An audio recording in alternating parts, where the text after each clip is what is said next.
Some toys aren't meant to be played with. I like to collect things that remind me of my childhood. I occasionally wander through yard sales or thrift stores looking for old toys like those I once owned. Trinkets similar to the kind my grandmother collected, or old souvenirs from places I visited with my parents. This hobby of mine usually produces nothing but happiness, but last summer it was the source of a nightmare. I found it at some old lady's yard sale, somewhat hidden between a box of old baseball cards and a milk crate full of beat-up action figures. People always joke that Furbies were creepy, but I absolutely adored mine when I was a kid. I considered it more of a friend than a toy, and would spend hours talking to it and stroking its fur. While I held the black and white ball of fuzz in my hands, I couldn't help but to remember the tea parties and games of house that I played with the pink one I carried everywhere 15 years ago. The little old lady that I bought it from didn't seem to remember having it, but happily reasoned that my grandkids accumulated so many toys here over the years. I couldn't possibly keep track of everything. I politely listened as she told me about 2 grandsons and 3 granddaughters, how they used to visit every weekend until they grew up and moved on with lives and families of their own, before heading home with my newest treasure. I played with this Furby for a while, giggling at the childish gibberish it spoke and running my fingers over its still soft fur. The white on its belly was kind of furry, and the fluff on top of its head was missing more than a few strands, but it worked well and made me happy. I placed it on a shelf in my bedroom before eating dinner and going to sleep. I woke in the middle of the night to find a kind of hissing sound coming from the doll. I removed the batteries and went back to bed. The next day, I replaced the batteries and it seemed to be working fine again. I ran my fingers through the white fur on its head and vowed to be more careful with it when a clump of fur came off in my hand. That night, I woke yet again to the hissing sound, but this time it was louder. As I approached the Furby, I realized that it was whispering in its own little language. I figured that it wasn't a stretch for a toy so old and well used to malfunction, so I removed the batteries and decided to only have them in when I was actually playing with it. My little problem was solved, for the time being. 3 days went by. I had been busy with work and such, and hadn't paid much attention to any of the toys on the shelves. I had had a friend over for dinner and grabbed the Furby from my room to show it to her. We joked around and she messed with it for a few minutes while I cooked before she commended to the state of it. I know you love this thing, but wouldn't you be happier with one that's not in such bad shape? There are patches of fur missing and it's dirty. I knew about the bit missing from the top, but I could have sworn that the 2 dime-sized ball spots that she pointed out on its backside hadn't been there before. Perplexed, I mumbled something about it being well loved before putting it back on the shelf and finishing dinner. After my friend left, I settled on the couch to watch some TV before bed. I heard a thump come from somewhere in the house and muted the show so that I could listen for the source. Just as I was about to shrug it off as nothing and turn the volume back on, I heard another thump and the hee the Furby makes when you tickle it. I armed myself with the umbrella I keep by the door and slowly made my way into the bedroom. wondering what kind of intruder would stop to play with his victim's toys. It giggled again as I entered the room, ready to strike with my improvised weapon. There was no intruder. The only sign of something being amiss was the Furby on the floor in the middle of the room. I checked every possible hiding spot, listening intensely for footsteps or other signs of not being alone before turning to leave the room to check the house. Right before I walked through the door, I heard the nasally voice of the toy behind me. Bleed. I turned to the toy as a shudder ran through me. I stared at it for a moment, wondering if I had heard it correctly. The lids of its eyes slowly shut and reopened before it spoke again. Die. Bleed. Die. Hee hee hee. I picked it up and practically ran to my front door to throw it outside. As I shut the door, I heard it laugh again. I tried to continue watching TV, but the little monster on my front lawn prevented me from focusing on what was happening on the screen.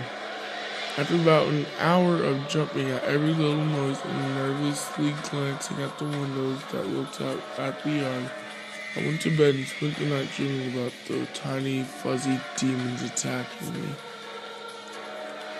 The next morning, I sleepily got ready for work while still trying to shake off the encounter and the nightmares it caused. I opened the front door, intending to not even glance at the thing that sat somewhere in the grass and froze in my tracks at the side of my front porch. The Furby sat in the center of the front step, surrounded by blood and clumps of light brown fur. Its yellow plastic beak had a small piece of meat hanging from it, as if I had caught it mid-bite. I had lost a lot more fur from it, so much that I could see the plastic underneath, and what was left of it was matted and brown. Sitting inches away from the doll's tiny feet was a dead rabbit. Its body had been picked clean to the bones, and only the head remained intact. Beady little eyes stared into nothingness. The tip of its tongue hung from the side of its mouth and rested in its own blood on the porch's wooden floorboards. I turned away from the gore and gagged as I slammed the door. After running into the bathroom to lose my breakfast, I called out of work and debated what I could do about the tiny terror. My friends and family would think I was crazy, and the police would probably take me away. I came to the conclusion rather quickly that I was on my own. I grabbed a couple of garbage bags and some cleaning supplies and cleaned up the mess on my porch. The first thing I did was bag up the Furby and put it in the trash can by the curb. The garbage man would take it away the next day, and just the thought of that made me feel better. The rest of my day was quiet, and the horrors of the morning were a distant thought by the time I went to sleep. I was jolted away by an ear-piercing shriek. I looked around my darkened bedroom, trying to figure out where the sound came from, and something slammed against the closed door so hard that a picture fell off the wall next to it. The wailing continued as I grabbed my phone and dialed 911, my hands shaking so badly that I almost dropped the phone as I pressed the numbers. I screamed and cowered in the corner when another slam on the door cracked the wood in the center, threatening to split in half and let the assailant in. Silence filled my home, but the operator stayed on the phone with me until the police came, in case whoever was trying to break in was still around. The cops found my doors and windows still closed and locked, and once they came in, their search of the house turned up nothing as well. After taking my statement and telling me to call if anything else happened, they left. Knowing that I wouldn't be able to sleep anymore that night, I went to grab the blanket off my bed so I could curl up on the couch and watch a movie. I turned on the light in my bedroom and almost jumped out of my skin. The Furby sat in the middle of my bed. There was barely any fur left on it, and its once brown eyes were now blood red. I slammed the door shut as it began howling and shouted the words "bleed" and "die" over and over as it threw itself against the door, splintering the wood along the crack it had made earlier. I grabbed my keys and ran out of the house. It was the middle of the night, and I had forgotten to grab my phone and wallet, so I decided to drive around until it was a decent enough hour to knock on someone's door and ask to stay there for a while. Before long, I was getting delirious from lack of sleep, and decided to pull over and rest my eyes for a while. It wasn't until I looked around to make sure I was alone that I realized where I had stopped. Right in front of the house of the old lady that sold me the Furby. After arguing with myself for a while, I decided to talk to her in the morning. As I closed my eyes and tried to ignore how uncomfortable it was trying to sleep in the front seat of a car, I thought about how I could get information from her without seeming completely nuts. Before I knew it, I opened my eyes to bright sunlight shining through the windows. I checked my hair in the rear view mirror, stretched my arms and legs, and then walked up the short sidewalk that led to the house.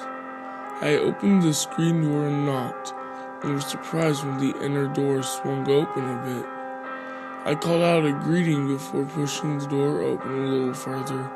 When I stuck my head through the doorway, I was assaulted by an awful stench mere seconds before finding the source.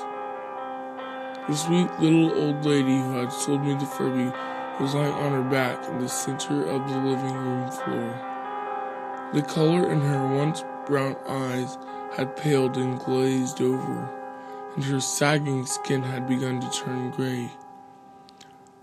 My entrance had spooked an orange cat that had been tearing away at the skin on her cheek and mouth, leaving a jagged hole through which I could see her teeth and gums. It hissed at me before abandoning its meal and disappearing into the house. The sight and smell drove me back outside, where I retched in the bushes before knocking on a neighbor's door to ask for help.